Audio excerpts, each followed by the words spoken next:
Bertempat di ruang Pucuk Rebung, kantor Bupati Siak, Alfedri selaku Bupati Siak, Kapolres Siak, tim gugus tugas, Ketua Bawaslu, dan sejumlah pejabat lainnya mengikuti rapat penegakan hukum pelaksanaan Pilkada serentak tahun 2020 dalam masa pandemi COVID-19 melalui video conference yang dipimpin oleh Menteri Koordinator Bidang Politik, Hukum, dan Keamanan Mahfud MD, Menteri Dalam Negeri, dan sejumlah pejabat tinggi lainnya.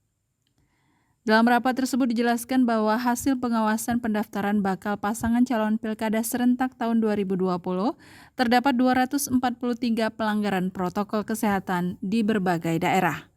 Terdapat 75 orang bakal calon dari 31 daerah yang belum menyerahkan hasil uji swab saat pendaftaran. Menurut Menteri Dalam Negeri Tito Karnavian, penegakan protokol kesehatan ini perlu dilakukan mengingat masih banyaknya para simpatisan dan bakal pasangan calon dari berbagai daerah yang belum mematuhi protokol kesehatan saat mengikuti tahapan pilkada. Rawan terjadinya kerumunan massa yang dapat mengakibatkan penularan COVID-19 maupun aksi kekerasan atau anarkis yang menjadi salah satu kerawanan dalam pilkada tahun 2020. Kita melihat dari jadwal tahapan ini, tanggal 4 sampai dengan 6 September 2020 lalu, itu terjadi kerumunan massa dan itu mendapatkan sentimen negatif baik dari publik maupun dari berbagai kalangan karena adanya deklarasi dan lain-lain.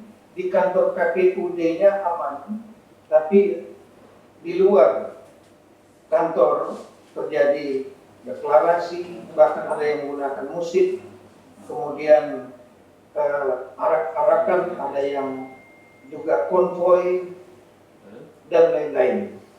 Nah, oleh karena itulah kita melaksanakan rapat koordinasi tanggal 9 lalu yang dipimpin langsung oleh Bapak Menko dengan kesimpulan utamanya adalah setiap daerah untuk melaksanakan rapat koordinasi di daerah masing-masing.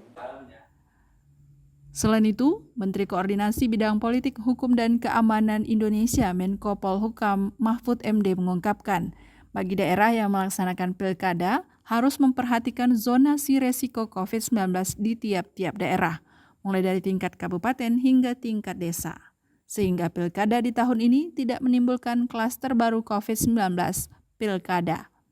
Tim Liputan mengabarkan.